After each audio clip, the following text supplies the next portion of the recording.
Good morning.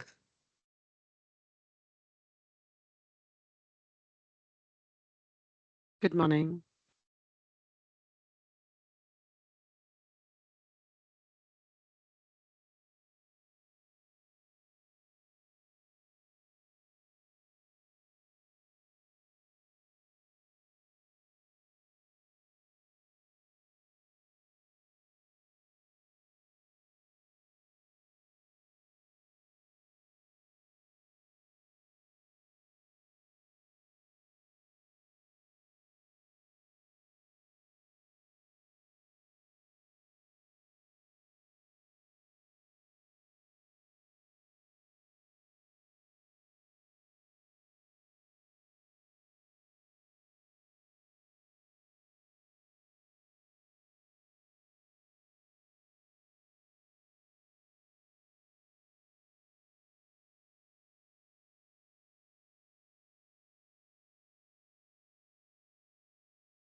Can you all see my screen? Perfect.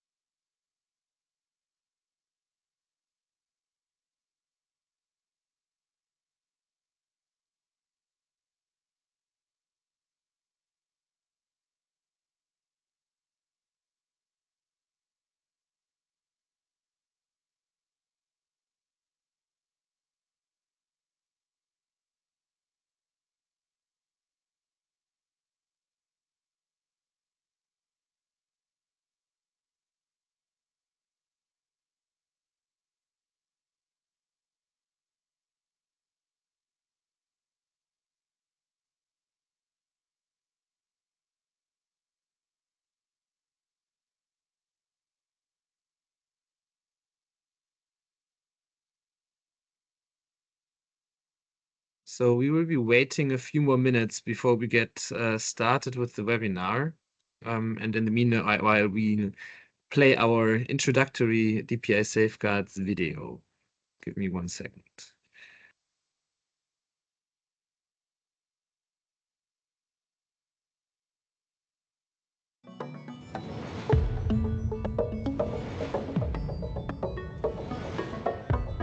Prioritized in the Global Digital Compact and gaining momentum as one of the UN Secretary General's high-impact initiatives, DPI is delivering impact at scale. It is turning possibilities into realities and empowering countries to transform our planet and people's lives all the way to the last mile. From Malawi to Finland to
Thank you. Can you all hear me? A thumbs up if you can hear me. All right. So play dance, don't play out. Uh, Technology has its glitches, and we saw one of it. Our sound wasn't coming through, but we have shared the link with you, and we hope that you're able to see the video offline. Thank you for joining us in probably the fourth of our public webinar in the DPI Safeguards Initiative. It only feels like yesterday that we had our first webinar in December 21st of last year in 2023. And many of you have joined us through the journey and have seen our progress. And if you're joining us for the first time, thank you. Welcome to the community. And we really look forward to hearing from all of you. Once again, I want to thank all of you and congratulate you on being part of this journey of helping us shape the Safeguards Framework Initiative over the last 1 year. We've been greatly encouraged by the positive reception that we have got both at the General Assembly in the Summit of the Future, and some of us got to go and present it at the Global DPI Summit in Cairo. The discussions with diverse stakeholders, whether it was during panels, workshops, or even conversations, has been extremely heartening. People have spoken to us about the relevance, the applicability, and one of the feedback that we got was, how do we use it?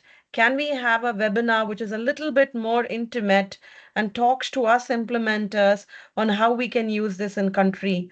It is to your feedback that we have set up this webinar, and we can get into some of the details. Over the next few minutes, you will hear from us about the context of the DPI safeguards. Why was this initiative created? How did we progress through the year? And what did we create? What is the framework all about? You would hear from us on how to use the framework, which are your ports of call, where do you access it. We will also talk about the most important work that we embark on, which is adopting the framework in countries and how some of the countries are thinking about it. You would hear from Malawi, their national ID lead and their DPI leader, who was also a working group member, who would share their vision of how they are going to use safeguards moving forward. And you would hear from us what is in store for 2025. But I want to remind you that it is your diverse views which makes this initiative extremely enriching. So feel free at any point in time to drop your questions on the chat. Some of us will be tending to the chat. We've also ensured that there are engagement points through Mentimeter that we will ask you to engage with us and give some of your feedback. So thank you for joining us. Buckle up and we'll get started. A quick round of introductions on who you would hear from us today. You all know Moritz. You must have seen him. He is associate expert from OSET. He's been leading some of our convenings and has been at the forefront of building the framework. We're joined by the senior analyst from the Tech and Voice office, Toby Kasalli. She's done a phenomenal job of working with our working group members and some of our convenings in South Africa, in the Africa region. I am the safeguards advisor for UNDP, and I have been working very closely with our working group members, running some of the convenings and bringing your insights. Two new introductions. Francesco Stabilito, he joins us, I think, today from Liberia, and he's been the project manager and has been working and creating the framework very closely with Naveen, who is the manager of DPA Safeguards from UNDP, and he'll be very intimately focused on the in-country implementations, some of the reference mechanisms which needs to take place over the coming year. So the five of us will be taking you through the presentations and engaging with you. But before that, we would love to know who you are. Where are you joining us from? And how do you know about DPS safeguards, or what is your level of intimacy? So if you could scan the QR code. We were talking yesterday in one of the conferences about the Pavlovian behavior. See a QR code, you're forced to pull out your phone and start scanning for it. Or if you can't scan it, we request you to go to menti.com, use the code 39774510 and share with us. We already start seeing some of the places. We have people from Iran, Sri Lanka. It's pretty late. Thank you for joining us. Bangladesh. We know some of these countries are already working on DPI. So thank you and welcome. We really look forward to seeing you all adopt safeguards. India, France, Germany, UK, USA. Thank you. Sweden, originally from Scotland. So you could look at how do you implement DPI in Scotland or the country that you're residing in. We have Malawi, we have Colombia, and we're looking at a lot of Latin America countries adopting DPI safeguards. Uzbekistan, we had the pleasure of hearing from some of your ministry on the work that you're doing on DPI. So welcome, welcome. Uh, I do see non-Trump USA. Today's been a significant day for the people of US. Then we see Brazil. I'm joining from Brazil, so bom dia to everybody. Thank you for that. Please continue to share where you're coming from. Singapore. Moritz is going to be joining you shortly in Singapore. He'll be attending the DPGA annual conference. So yeah, thank you. Tell us what you're doing in Singapore, Botswana. So welcome for that.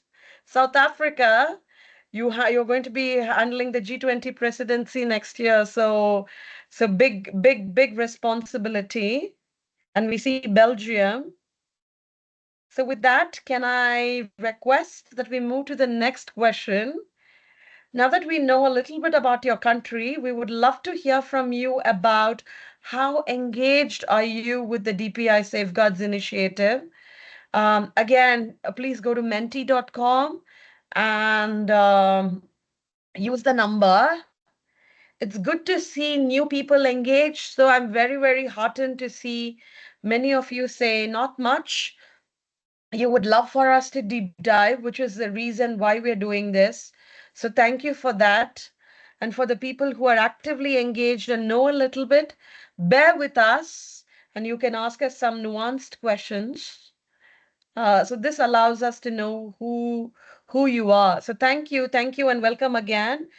With that, continue to engage with this question, and I pass it over to Moritz, who will share with us on why we started this and where have we reached in the last 1 year. Over to you, Moritz. Yes, thank you, Raji, and a warm welcome to everyone from the UN Secretary General's from the Office of the UN Secretary General's Envoy on Technology. You'd see our abbreviation OSET floating around, and now you also know what it stands for. It's great to see that there are so many new people in this group as well, and I think then it will be probably appropriate for me to take a bit of a step back and see where the DPI Safeguards Initiative has its origins. So I really want to go back a couple of years to the Secretary General's report, Our Common Agenda, because this is where the Global Digital Compact began, and is part of this entire process. DPI safeguards quickly emerged as DPI, Digital Public Infrastructure, quickly emerged as one of the key topics. And so what the UN Secretary General observed was that there's a trend in many countries by many donors to increasingly invest into those society-wide systems. But there's also been the feeling and the observation that there are many inherent risks when you build those powerful systems. So therefore, in May, as part of his input into the Global Digital Compact, there we are here, the Secretary General called for the creation of common frameworks on digital public infrastructure. So common understanding around what DPI that unlocks the societal benefits while mitigating the risks can actually look like. And as part of this call for the creation of common frameworks, the Office of the Secretary General's Envoy on Technology, together with the UNDP, created the DPI Safeguards Initiative to facilitate the creation of these common frameworks. We officially launched the initiative during the UN General Assembly last year in September. And since then, have undergone through a quite busy year, and this year in September published the first iteration of the DPI Safeguards Framework. Another key milestone that was reached during this year's General Assembly was the adoption of the Global Digital Compact, which mentions DPI as the key approach to digital transformation, but also acknowledges the needs for safeguards in making sure that the DPI that is being built is safe and inclusive. If you happen to be in Singapore for the DPGA annual meeting, we will have a session there on how the Global Digital Compact and digital public infrastructure go together and what the way forward on this nexus is. I want to say a few words about how we created the framework, because developing the framework really was a collaborative journey. It involved a very wide range of stakeholders. The key pillar of this was that we brought together 44 working group members, many of which are also here in this group. Maybe can you make yourself recognizable in the chat? People can reach out to you. So everybody feel free to reach out to them to also steward you.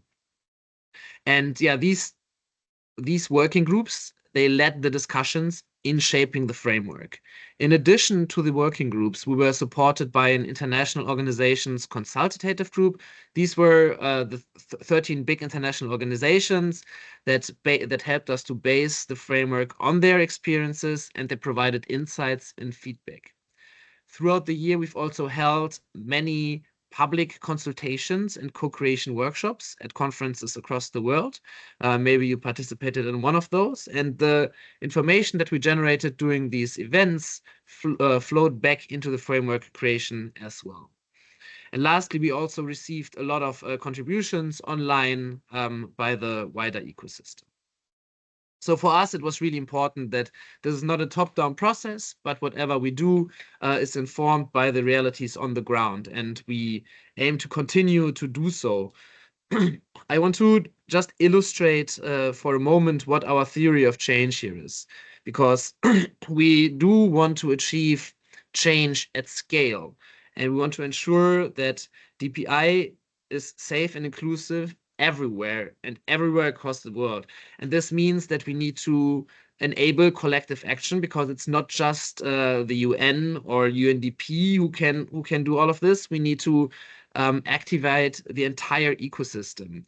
And we do so by what we call a two-track approach. So on the one hand, you see here our global track on the left-hand side, where we aim to enable collective action at the global level. So this means that we want to we will be working with organizations, large and small, to integrate safeguards into their global strategies. This is to ensure that every project they have on the ground has a component on stakeholders. And then the other puzzle piece of that strategy is the local track, where we directly work with countries and local stakeholders in a participatory way to support them in adopting the framework. And this, lastly, here you see there's a little arrow between those two pillars. This is a feedback loop, because it is important that anything we do is informed by the realities on the ground, and that we can continuously learn what happens on the ground, so we can develop adequate global strategies based on these real world needs. I'm handing over to Toby to talk a bit more about the process. Thank you, Moritz.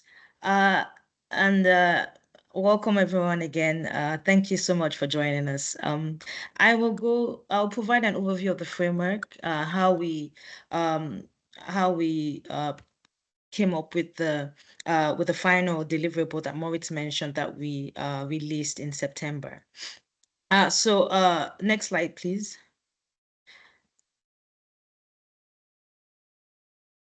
So what is the Universal Safeguards Framework that we're discussing with you today, we're sharing with you today? So it's a living body of knowledge that is made up of the 5 elements that are shown on the slide. So we have the principles, we have the risk, the life cycle, responsible authority, and the process and practice recommendations. So the DPI Safeguards Framework is designed to be a common starting point for considering risks and mitigating against these risks across the life cycle of any DPI. It is designed to translate the principles that we have into actionable recommendations that can be carried out by the responsible authorities. And it's designed to evolve, but to be adaptable to different country contexts. And this is a very short brief just now. But in the following sections, I'm going to walk through the other elements of the framework. And just before I start that, I want to just find out the representations we have today, the different stakeholder groups we have today. So Moritz, if you please go to the next slide. So I just want to get a sense of the different groups that we have with us today across from across the different stakeholder groups in the life cycle, in the DPI ecosystem.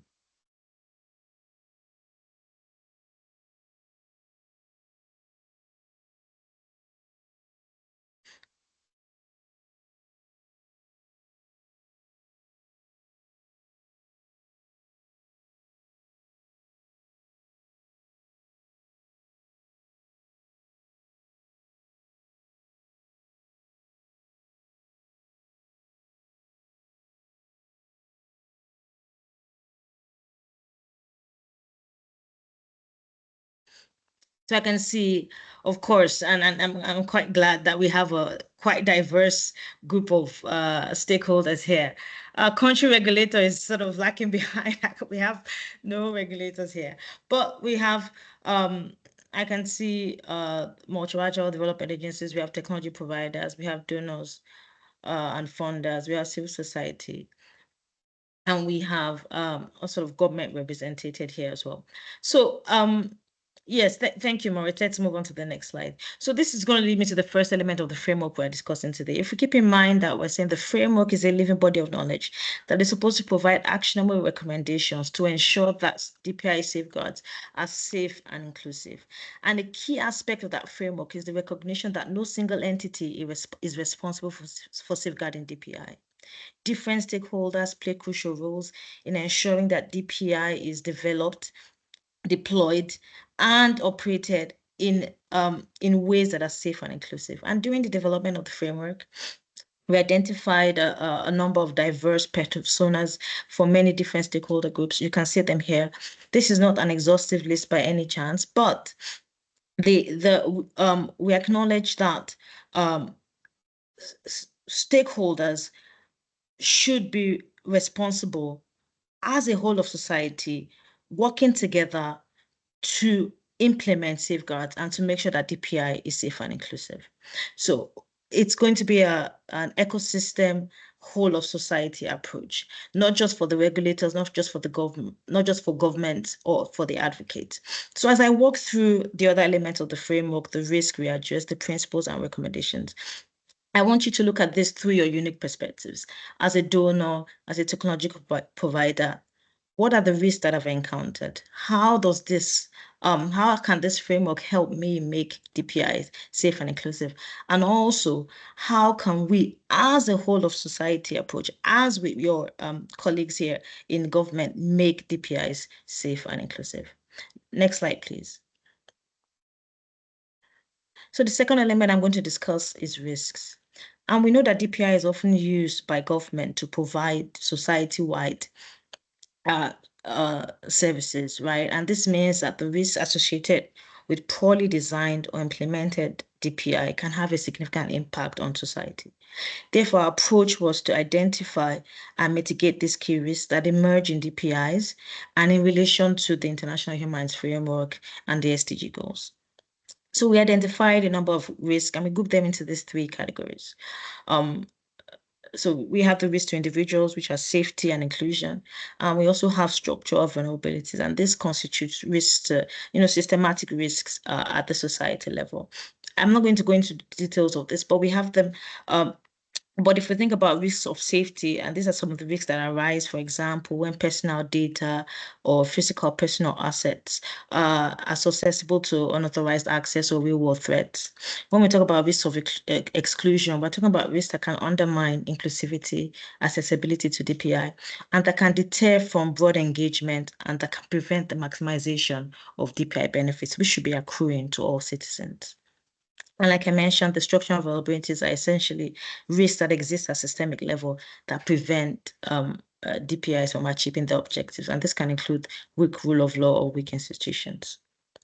Next slide, please. Yes, and of course, having looked at the risks, we understand that the DPIs don't emerge through a linear process, right? We have systems like the CVR systems that evolve into DPI. So for the purposes of mitigating against risks, the risks outlined above, safeguards should not be an afterthought. They should be integrated into all aspects, all sort of stages of the life cycle. And here we've proposed recommendations for the 5 key stages that are present in most DPIs. So conception and scoping, strategy and design, development, deployment, and operation and maintenance. Just as with the ecosystem approach, which is it's similar to the DPI lifecycle approach. Risks should be mitigated across all stages of the life cycle. Safeguards must be implemented across all stages of the life cycle. Next slide, please. And I'm moving now on to the principles. So we propose the universal principles for safeguarding DPIs, and these principles really form the overarching guide for the framework. We have the foundational principles, and they are value-driven, and they form the basis of any DPI. We believe all of DPI should not do no harm, do not discriminate, do not exclude, and so forth. The operational principles, they they come into play more at an operational level, and these may vary across different contexts in how they will be, in how they are implemented. So, for example, how you ensure data privacy by design in an ID system, maybe in Nigeria, maybe different from how you do it in the UK. But the operational principles are more context dependent. Meanwhile, the foundational principles are universal, and we think form the foundation of a value-driven framework. Next slide, please. So finally, I'm moving to the recommendations. And the recommendations are the fifth element. And again, I'm just going to try to see if I can put this all together. So the recommendations are the practical steps that are taken by the responsible authorities at the relevant life cycle stage to mitigate against the risks that have been identified, to ensure that the principles are met, to ensure that the objectives that we want, the value objectives, are met. And I'm just going to walk through a few recommendations to see to sort of show how this work together. And then my colleague Francesco will show how you can generate these recommendations from the framework. So in this example, this is a recommendation for a responsible authority, that is the government. At the life cycle stage, that is strategy and design. The risk that we're mitigating against is exclusion and unequal access, and the principle is to not exclude. And here you have a process recommendations that just suggests that, that recommends, not suggests that you should develop alternative practices to allow services, to allow access to services without requiring subscription to a DPI system. So this is, if you look at this recommendation, it tells you who is responsible for doing this. At what life cycle stage it's proposed that the recommendation and the practice is proposed to be implemented, the risk and the principle. So let's move on to the next example. In this case, the recommendation is for the technological provider at the life cycle stage of the conception and scoping. And the risk that is being mitigated against is privacy vulnerability, digital distrust, and to ensure that data privacy by design principle is upheld. And this is how this is how the framework seeks to provide recommendations and to safeguard DPI. We're looking at the at DPI holistically to ensure that at any given point in time, you can, if you're looking, for example, for a principle, to achieve a principle, you can have recommendations for that. If you're looking to mitigate risks, you can have recommendations for that. But more importantly, they're targeted. As a responsible authority, you can look for the recommendations that are targeted towards your role. If you're an implementer, you can look for recommendations that are targeted towards your life cycle stage. If you're an advocate, you're looking for risks that are being mitigated. If you're a government official planning DPI, you're looking for principles and risks also to be mitigated. So I just have one more recommendation, and it's just an example. Next slide, please. That just shows what I've just discussed just now. So I'm going to hand over to my colleague, Francesco, to walk you through how you can generate these recommendations through our knowledge library and resource, through our knowledge library. Thank you, Francesco. Thank you, Toby, and warm welcomes also from my side. It's really a pleasure for being here with you today. So as mentioned by Toby, I will walk you through the windows, let's say, that we created to the framework. And also, as mentioned by my colleague Rashi, one of the reasons of we are having this webinar today is to respond to the request how to access the framework and how it can be implemented and how to access the knowledge. So if we can go to the next slide, Moritz. Thank you. So what we will walk through today is there are two different assets. The first one is the Interactive Knowledge Library. It's a digital tool that is hosted on the DPI Safeguard website. And we will see it in a minute how it works. And the goal is to allow you, all the different stakeholders that we are having here today, to create your own custom use cases. So to filter the different dimensions, how to see all the different recommendations, and at the end, how to obtain the output that is the recommendation canvas. That is what Toby quickly showed you in the previous slides. So we can go to the website now and we can have a quick walkthrough to explain how it works and what are the main functionalities you can access.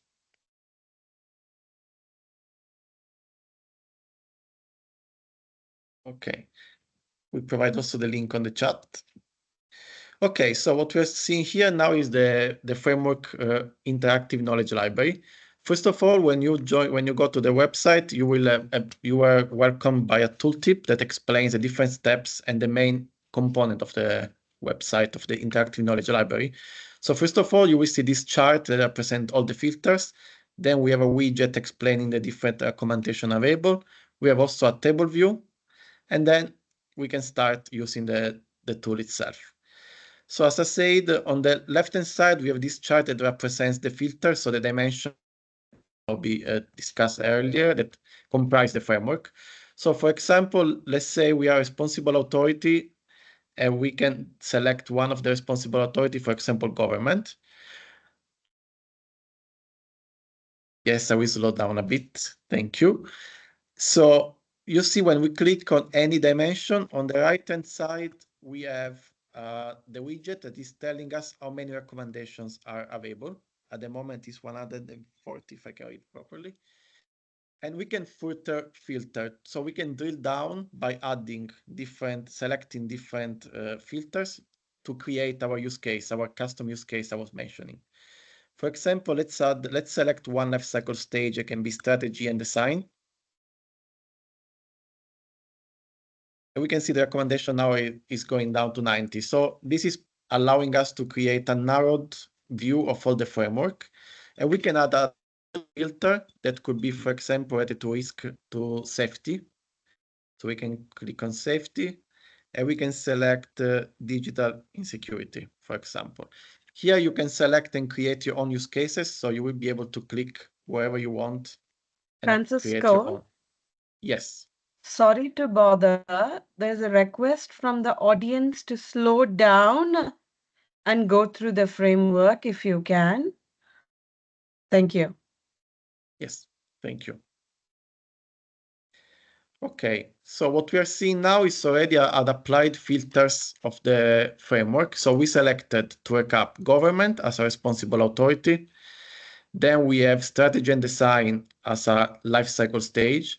And we selected one filter that in terms of safety, risk to safety, that is digital insecurity. So in this way, we customize, let's say, our own view of the framework and the recommendations. We can see on the right-hand side the total number of available recommendations. And what we can do now is we can browse one by one all the recommendations by clicking on the arrows exactly. Or we can also generate a PDF that we can use it offline. So if we scroll down, we see we can download. And we have two options. We can download the single recommendation we are seeing here on the widget, or we can download all the recommendations matching our criteria. In this case, will be 8. So we select download all recommendations. And the platform will automatically generate for us a tailored PDF that will contain only the recommendation that match our criteria, our filtering. So what you're seeing now is your PDF that you can download, take it offline, bring to meetings, etc., to always have the recommendation. And so the PDF gives an overview about the recommendation framework canvas. So what is the purpose? And then you will be able to have recommendation in each page. So in this case, we will have 8 recommendations, one per page, explaining the different principles, what are the mitigated risks, which responsible authority is in charge of enacting this recommendation. And this is one of the main outputs you can access to the platform. And again, you can create as many use cases as you want and play with the tool and decide what is relevant for your local context. Okay. I think that's it for the knowledge library. As I said, if we scroll down, we can see also a table view where you can apply filter and just use a table instead of going one by one with the chart above. And here have a look of all the different recommendations and apply the filter as well. So it is the same, just different way of looking at it. An important point to mention, as we are seeing now, there is always the possibility to contact us and to provide input to improve the framework. So there are two options. One is to contribute to the framework by proposing new recommendations. is what you're looking now on the screen. The other option is always to send an email. So the other button available on the website will be to contact us and send an email to any other feedback that you might have regarding this page or regarding any general comment on the initiative itself. So this was quickly a quick walk through this digital tool. We can go back to the presentation and I will continue explaining another asset that is available for the community. That is the resource hub. Okay, so after we have seen the interactive knowledge, another tool available, as I said, is the resource hub. This is a wiki tool. Basically, the main purpose of this wiki is to have a resource repository. When you can scan the QR code or go to the link below, we will post it also on the chat. The main aim of the resource hub is to work as a resource repository where you can access the different use cases, the different country implementation story, and also you will be able to search content by using an AI search engine that's built in this tool. So the content will be similar, just a different way to access it. And this is will provide more use cases and practical resources about how the framework is being used in countries. And will work also as a community engagement channel. Okay, we can go to the slide again. So as I mentioned, and as we showed quickly also on the website, the platform, the framework itself and the platform will continue to evolve. What we saw today is the version 1 of the framework and also of the digital assets. So we always welcome new comments. So the first QR code you see here is to provide any general comment on the guide that we developed along with the framework. The second is related to proposing new recommendations. So also what we saw on the website. And the third way also to contacting us via digital channels is just sending us an email regarding any additional feedback or request that you might have related to the framework and to the safeguards. Okay, and after that, I will pass it to Naveen. We have a question also, we have an interactive question first, sorry.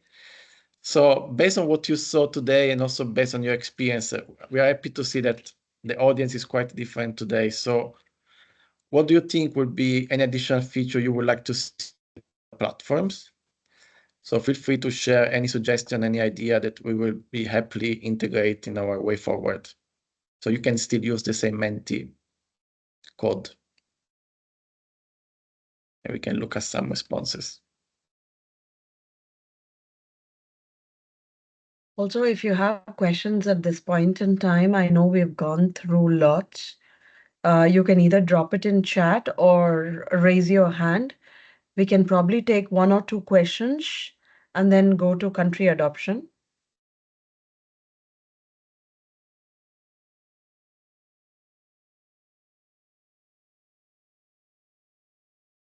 Okay, I see some interesting inputs already coming up. Thank you. Francesco, do you want to show the Excel download or the PDF download? At the moment, the Excel download is not there yet. So this is for sure an input we will take care of. And technical tools, yeah, I see a lot of interesting tools that we can expand with future integrations. Semantic search engine. So semantic search engine is something actually we are working on and will be ready in the coming months, along with other features that will communicate with all of you in the coming months.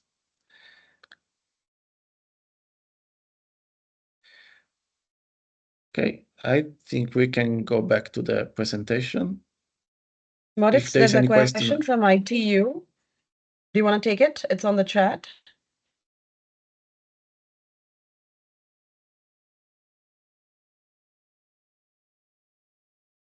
Okay, so the question is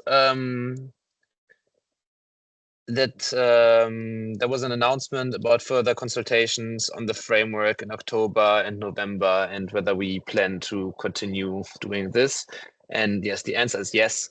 We will be using multiple channels to consult with the wider ecosystem. One of them is through the feedback channels that Francesco just mentioned, reaching out to us directly, and using the forms to make new suggestions on what to include in the framework. But then we will also continue our face-to-face engagement at various conferences, where we will continue hosting workshops and organizing webinars as we are doing today. So Ben, yes, definitely, we will continue doing so. And also for next year, which is what we will be talking about a bit later, the next iteration for the framework and this entire initiative will continue to be inclusive, and we'll seek to work very closely with the entire ecosystem.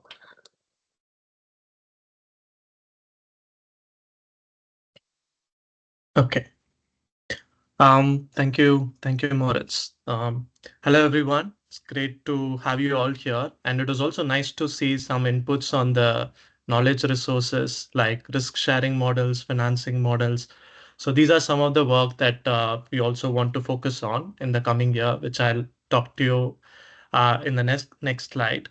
And Moritz, if you could go to the next slide. Yeah.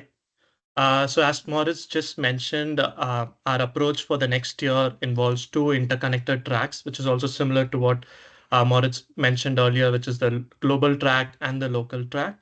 And the global track, which focuses on driving engagement and mainstreaming safeguards, that's one track. And the second track is the local track, which centers on driving implementation at the grassroots level in countries. This is our focus or thinking in terms of how we want to approach in the coming 1 month. Now that we have the framework that has been launched, the version 1, while we continue to iterate on the framework, we also want to mainstream the framework and also engage at a country level to understand and learn from real world experiences. And in that, we are looking at 6 broad areas. Within driving engagement, we have one clear focus is to create awareness of the framework.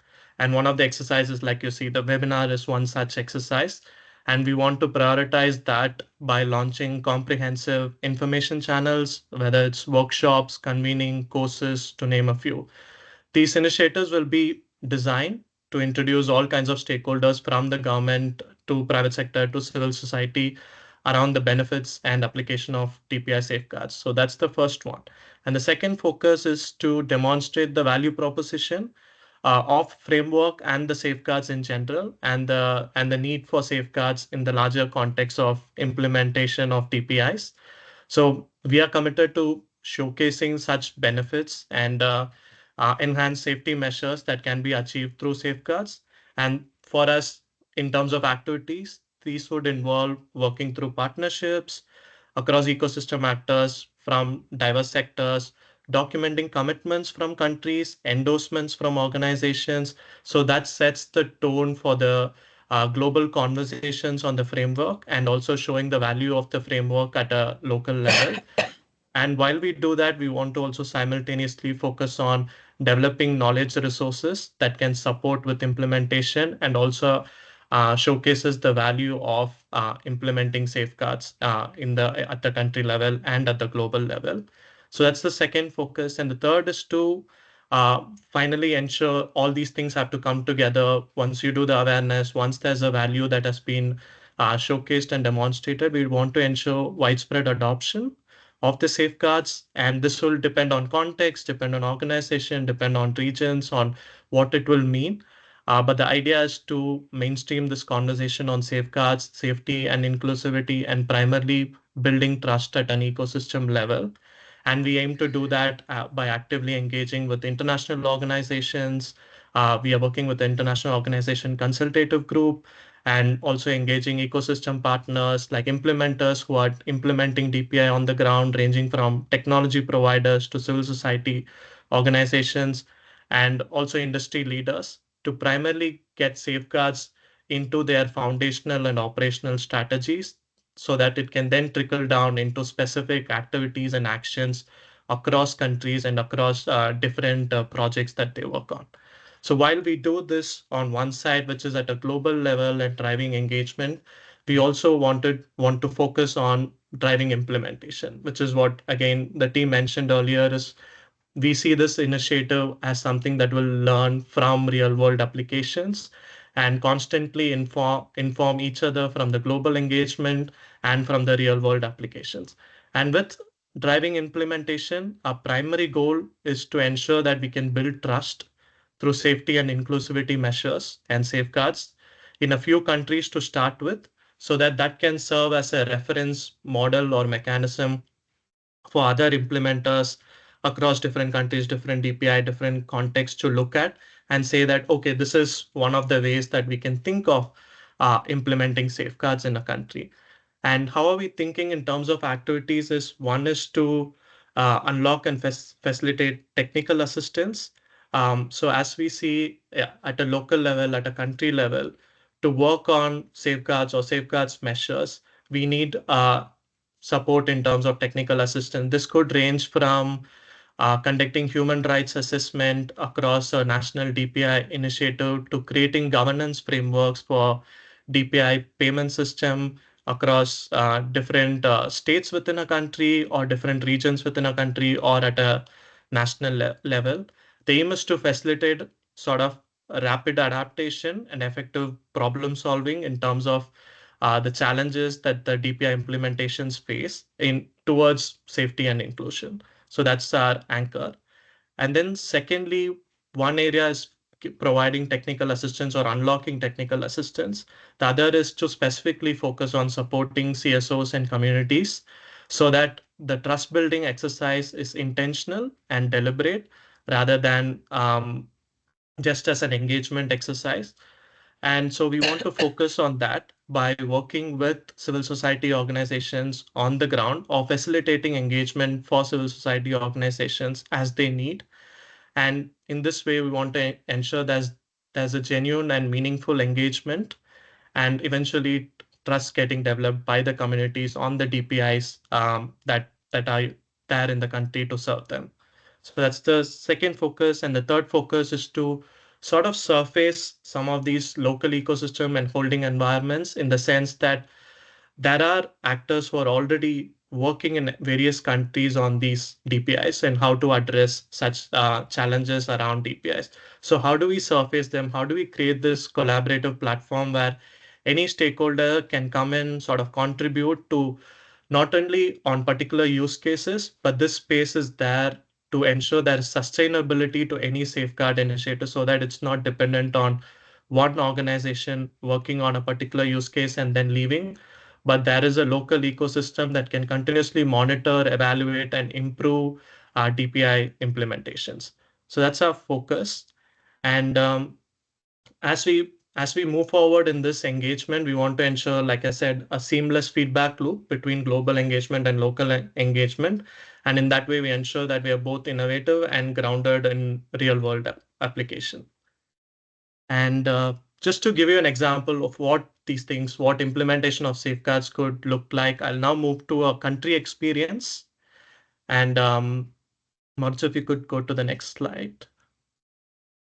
Yeah, so glad to introduce Mr. Mfatso Sambo, who will share Malawi's experiences and the impactful work they've been doing on the ground to promote safety and inclusion in their country. He's currently serving as the principal secretary in the government. He's responsible for civil registration and legal digital identity management at the National Registration Bureau under the Ministry of Homeland Security. He's also leading several digital initiatives in Malawi to sort of coordinate and implement digital public infrastructures. Mr. Sambo, the floor is yours.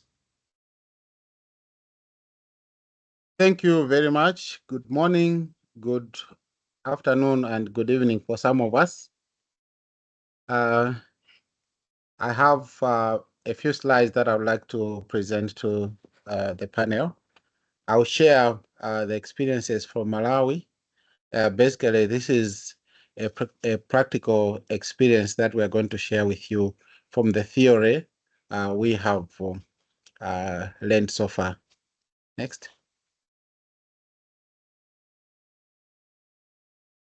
So in Malawi, a few years ago, there was a crisis of identity. There was no identification. There was no unique identification for people. And because of that, there were issues that impacted the payroll, ghost workers, or maybe impact on education loans, maybe students who got loans and they are not paying back, response to disaster, corruption, and also impact on healthcare, social protection issues, and other related negative impacts on the national development. Next. So with that, through the National Registration Act in around 2015, there was a basket fund where the government of Malawi contributed close to the half of the budget, and the rest of the contribution was through the development partners. And this development fund was controlled or managed by the UNDP under a project called National Registration and Identification System. In 2016, there was a proof of concept where about 40,000 citizens were registered. And then through the support by the UNDP, there was a mass registration across the country where over 9 million people, that was close to 99% of the adult population was registered. And then we transitioned into continuous registration from 2018 up to now. We still have the continuous registration. Next. So we have about 28 districts in Malawi, and what you see there is a snapshot of the registrations currently.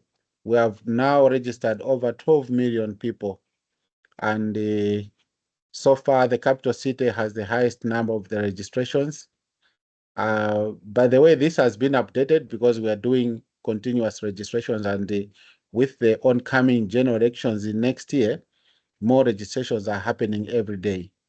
So we have quite registered a good number, but out of the whole registrations, 53% are female and 47% are male.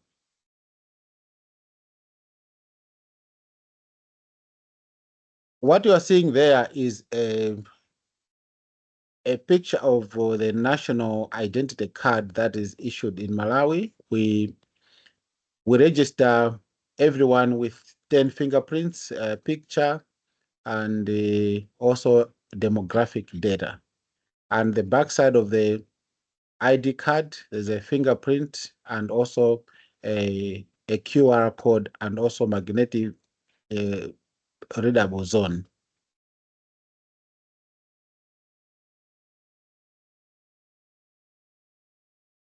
So those are the features, and if you could go back just a little bit. So those are the features, some of the security features, and also the communication between the card and other integrated systems.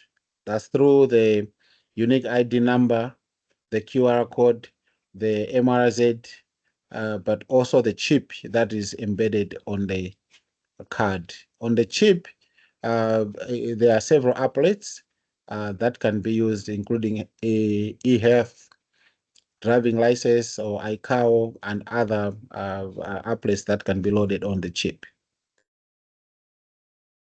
Next.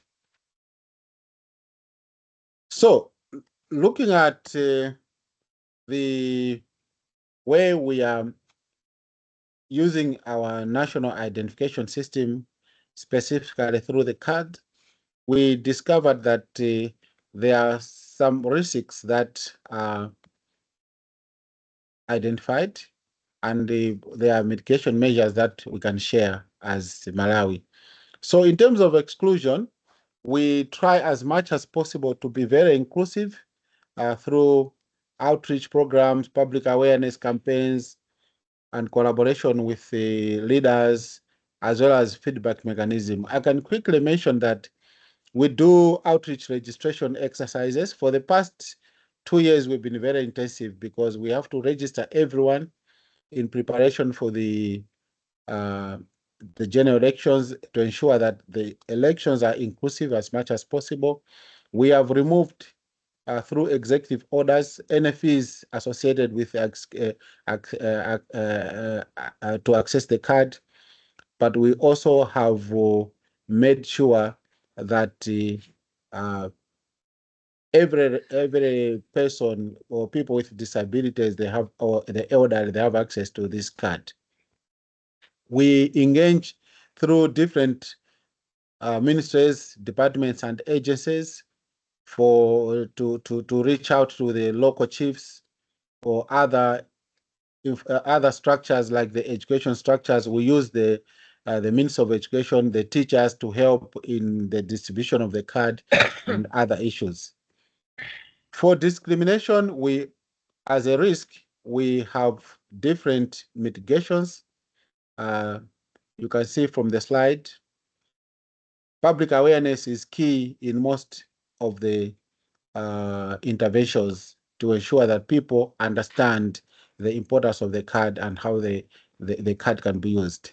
But also it has made us, the public awareness has helped us to let people know that the registration is not just the card, but actually the registration, the service that we are hosting as a country. For example, for the voter registration, we are using the unique identification, not only from the card because the identification is in the system. We are also providing any form of identification, including the secure QR code for anyone to be able to register with the Malawi Electoral Commission. Another issue on the risk is the interference with the privacy. We have got the Data Protection Act and other measures that we have considered.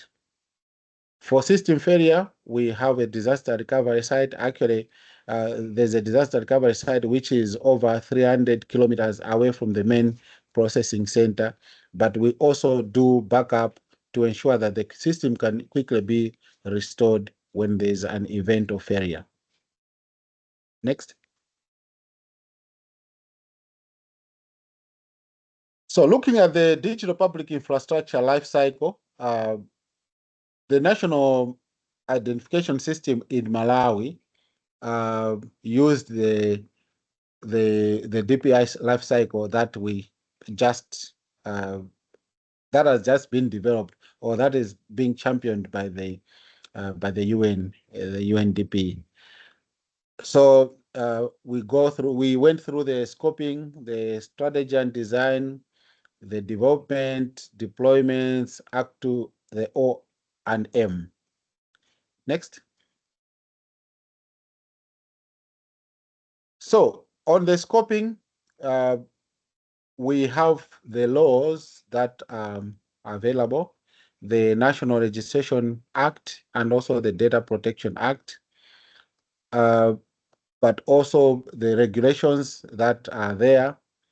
And in short, we can say that in Malawi, there are very clear rules, starting from the rules, from the law, the acts, the regulations, the policies, to ensure that the legal framework is understood and respected. On the design, there's a clear strategy of transparency and consistency. The citizens are informed about why we are collecting the data, why do we need the data. It has been a challenge we have learned through several processes, but through public awareness, people are actually able, and this is helping to come up with so many different use cases for the national identification in Malawi. And we make sure that every Malawian is very much aware, and they should agree through the forms that they sign to consent that we are collecting their data, and their data will be kept securely. We only collect very necessary data, not every data that is needed. There was a time we probably would think of collecting almost each and every data set, but we try as much as possible to be very minimalistic, that only correct, important personal information that is required should be collected. Next. So on the development part, the data is encrypted during the transmission, and I'll give an example of the current interface between the Electoral Commission for voter registration and then the digital public infrastructure, the national ID system. The QR code can only be decoded and readable by the Electoral Commission systems, because there's a clear collaboration through an MOU between the two institutions that are managing the different mandates. And also, access to the data is only authorized by the personnel who are authorized to handle such sensitive data, and we follow through all the required access control systems, which is role-based. And the access is also both physical and logical. For physical access, we make sure that the access to the data center is only by the person who has been authorized to be to access the data center at that particular point in time. Next. So we also perform periodic audits as an institution, but also as government through the Auditor General, but also other relevant departments and agencies who are supposed to perform audits on behalf of government. Those regular audits are helping to strengthen the ID system security, but also to ensure that the system is trusted by everyone. We continuously provide training to our staff and also the people and most of the stakeholders on data privacy, but also the relevance of the data, because every stakeholder has got interest. For example, maybe the politicians through the political parties. We also engage with them through the Center for Multi-Party Development as an umbrella body that looks out at the political parties, and through this Center for Multi-Party Democracy, we are able to reach out to the political parties to explain to them the importance of the system, and also the data privacy and many other things, as a sensitive set of data that also calls for different explanation or expectations by different people. Next.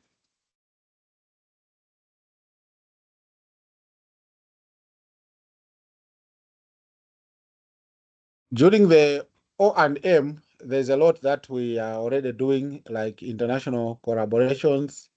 This is an example. Our stakeholders are the UN, the donor partners, even the private sector, the academia. We collaborate with such. The new project that is supporting us through the United Nations Development Program, we also are in contact. We collaborate with the international private sectors like Microsoft, for example. When registration is happening, we also are able to register under duress, just to flag other registrations which might not be legitimate, because someone can come to force our registration officers to register them.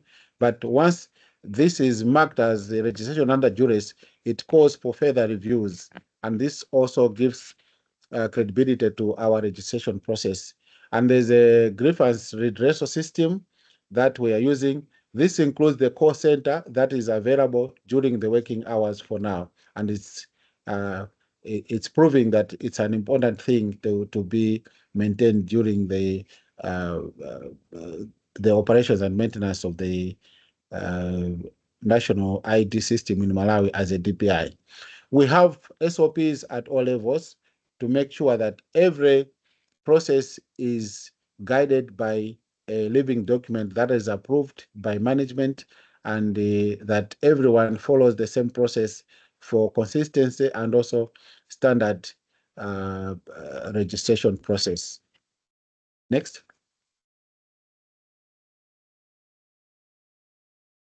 So we adopted several practices for inclusion.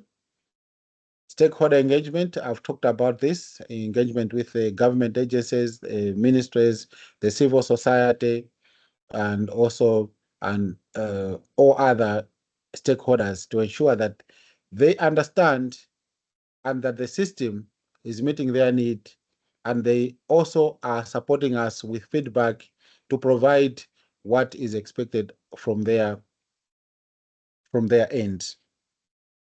The public awareness, this is key.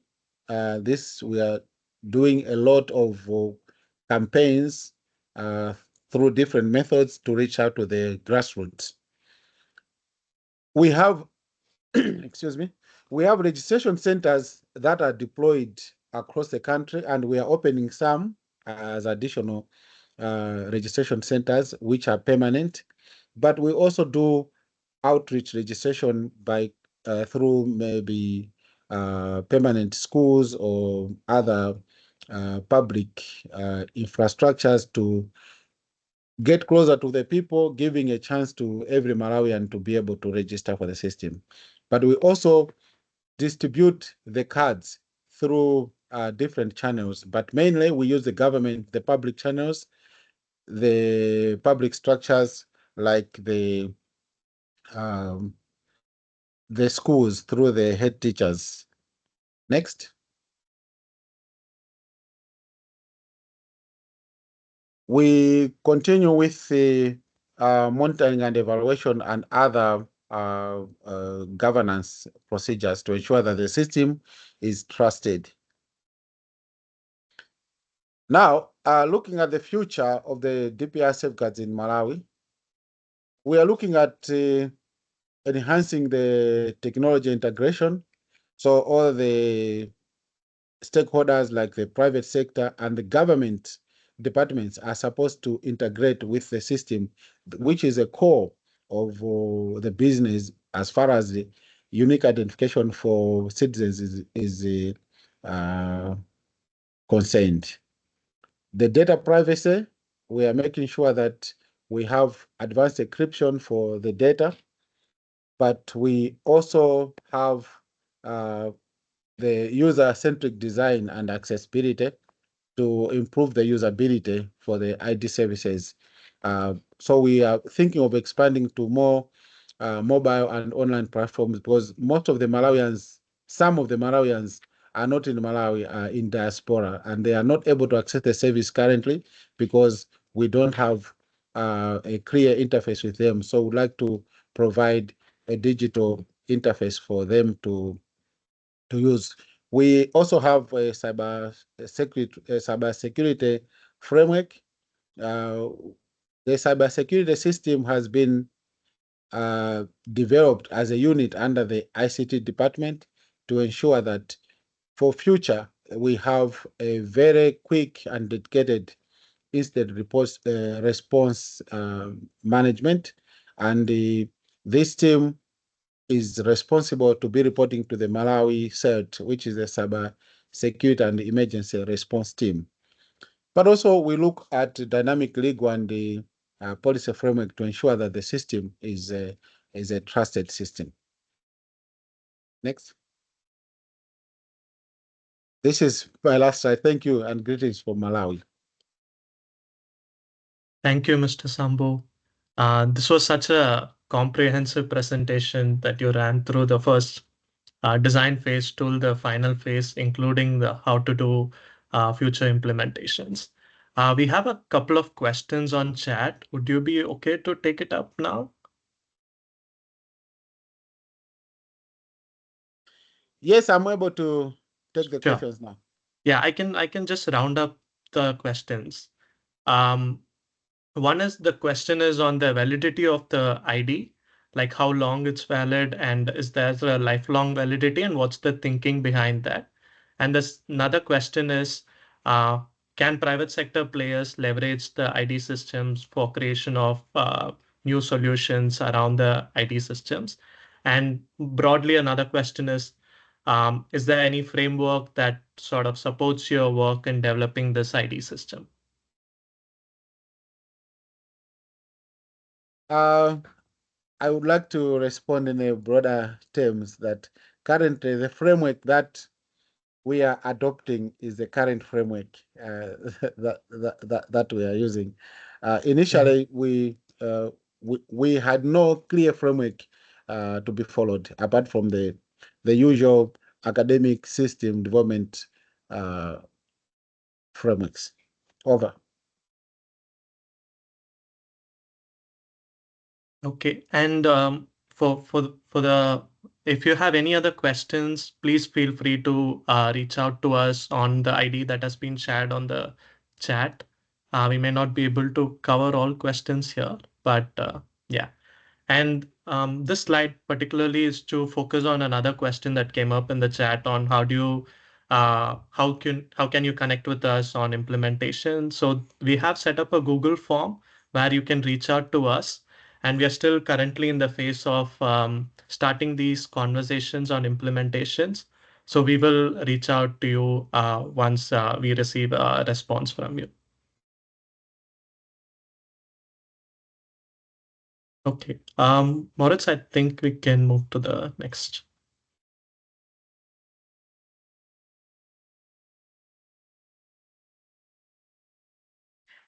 I think there is a question for Sambo still. Sambo, if you're still with us, there's a question on. Yes, I'm here. Yes, there's a question which says habitual residents who are not citizens, such as refugees, are also included in Malawi's ID. Could you just take that one too?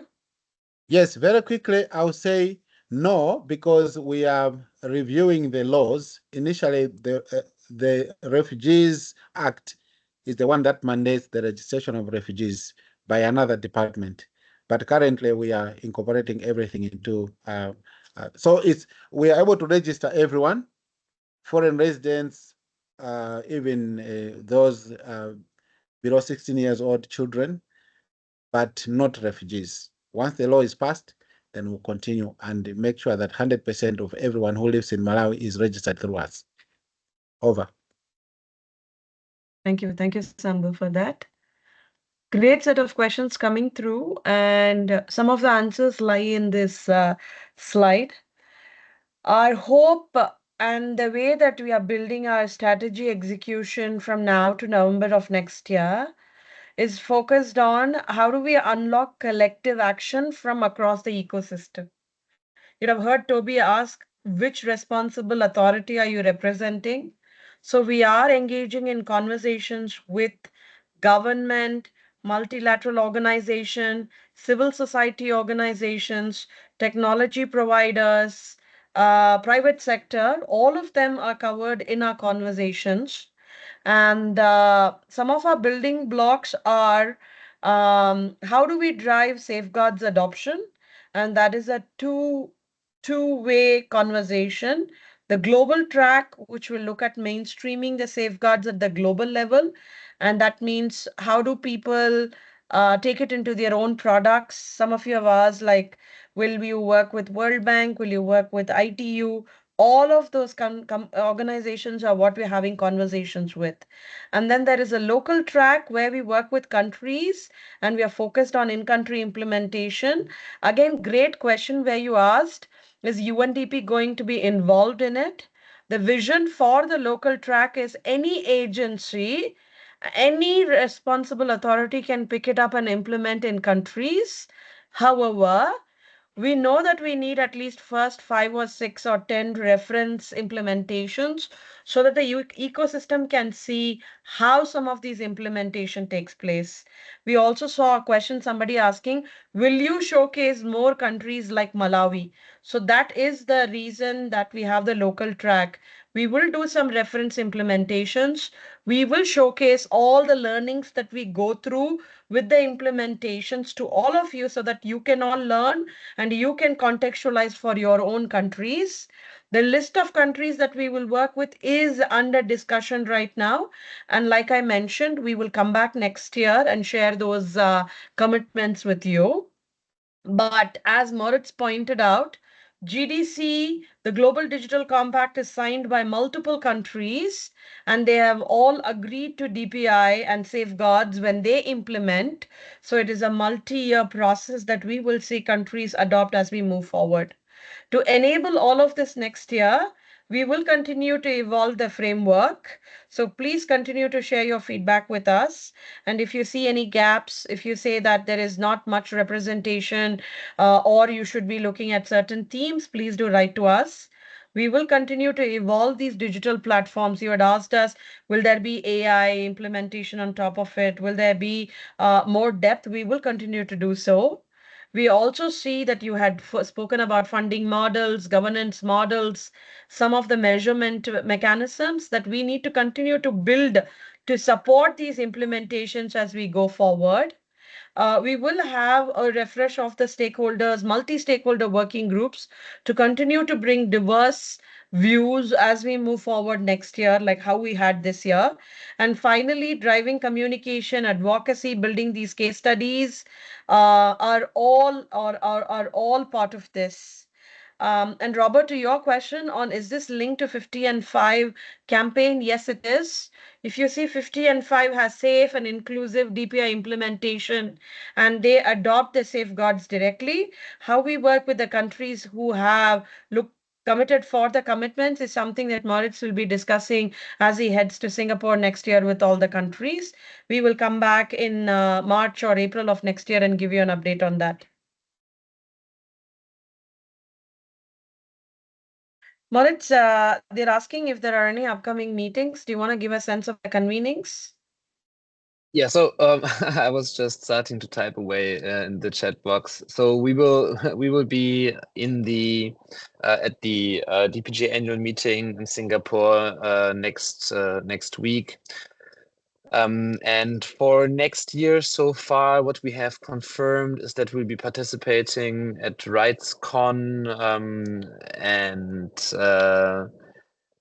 there will definitely be a segment on the initiative during the OSPOS for Good conference in New York, our OSET's flagship open source conference during the UN General Assembly. But I would like to encourage you all to reach out to us if you have events where you feel that our participation would be valuable. And then we can see whether we can collaborate on organizing a convening or support you in self-organizing something with the communities you engage with and channel this work back into the framework. Thank you. Naveen, this question goes to you. Benedict is asking, how do we recommend countries for the local track? He says that he sees some countries habitually exclude citizens or habitual residents from e-citizens. So how do they write to us and look to get some of these countries to enhance their inclusion mechanisms? Maybe also talk about how civil society organizations can play a role. Over to you, Naveen. Yeah, thanks, Raji. Hi, Benedict. I think the primary point here is to, if you could write to us as part of the request to support adoption, we could have conversation on which country is it, and then we could explore are there civil societies, organizations that are focused on that and see if there is something that we could facilitate to work on safeguards in that particular country, in that particular DPI context. So that would be one way to start with, because that makes it more streamlined in terms of having this conversation. But the primary point is to identify the organizations on the ground and support them.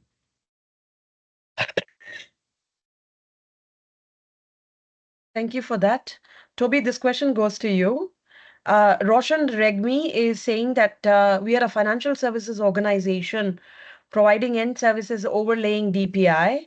How can we engage in dialogue, workshops, and use cases? Could you talk about the knowledge that we will create and how they can engage?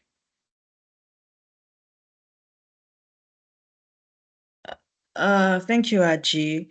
Yes, I think we've mentioned that we're going to be having different workshops and convenings, and I think we're also looking along the lines of having workshops that are particular to sectors. So I think last year we had a convening on payment services. So I think when we sort of towards the rest of the year, when we have some of these workshops, it'll be interesting to get your feedback and have you invited to this. So I think the best thing to do right now is to reach out to us, and then we can see how we can work together to form some of these partnerships to see how we can drive sort of safeguards in these particular sectors, and in your case, in the financial services sector. Thank you. As you keep sharing this feedback and we respond to you, it would be great for us to hear what do you believe are the local drivers for implementation locally or for global adoption? We've had some information from you, but it would be great if you can scan one more time through the Mentimeter or go to mentimeter.com and use the code 39774510 and share your views with us. What are the key drivers according to you for both local and global adoption of DPI safeguards?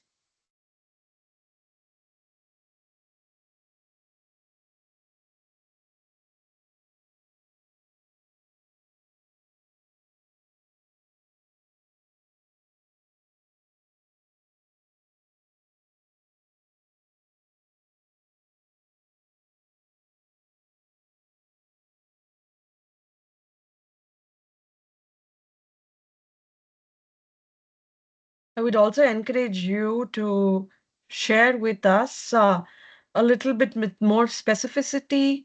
If you want to write to us, like Naveen mentioned, your countries, some of the context, risks, what support you need, it will help us connect the dots and also look at how we can support communication. Absolutely.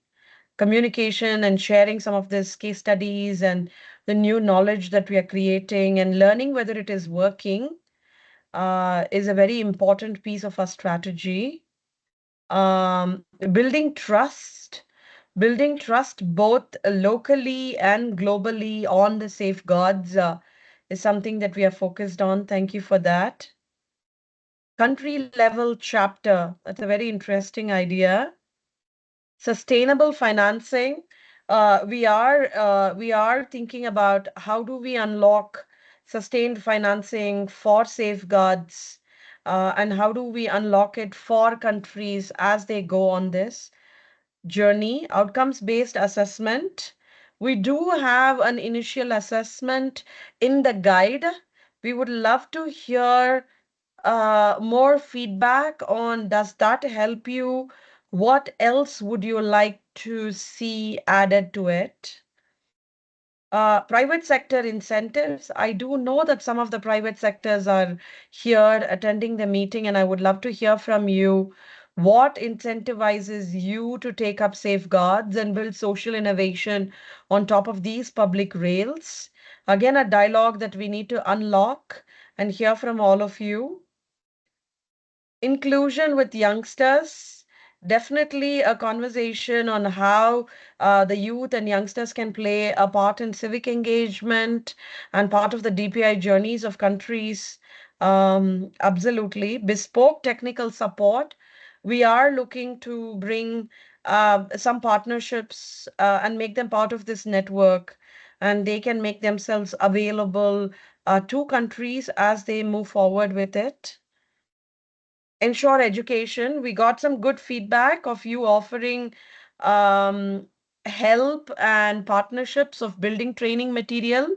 So if you are a civil society organization, if you're a private organization, and you look to evangelize this with us, feel free to write to us and offer support, and we are happy to engage and give you the platform for making yourself visible as a key player in the ecosystem. Security and privacy. Again, if you have very specific feedback from a country perspective, do write to us. Government commitment, absolutely. I think we were asking ourselves this question, and we did a convening in the Global DPI Summit. We structured it along the lines of commitment, capacity, and capital. And one of the resounding feedback that we got was drive government commitment to safeguards, and the rest unlocks itself much more. So thank you for that. Standards alignment, it is something that we're exploring right now. How do we bring some standards to this? It's a topic that the Secretariat will sit on. Like Moritz pointed out, OSET and UNDP are part of the Secretariat, but we are driving cooperation across multiple agencies and ecosystems. So we are asking, who do we build with? How do we build with? There are some agencies and organizations who are working, and we are in conversation with them. If you know somebody that we should work with, please write to us at dpisafeguards@un.org. Thank you for this great feedback and being part of this journey with us so far. We take your feedback. We continue to build these into our execution as we move forward. Please do write to us. Please do send in your framework and your adoption needs. And we are happy to learn with you and course correct and build some of this into our execution. Thank you so much. And we look forward to hearing from you, from all of us at the Secretariat. Thank you. Thank you all. It was a pleasure. Goodbye. Thank you, you. everyone. Thank you, everyone.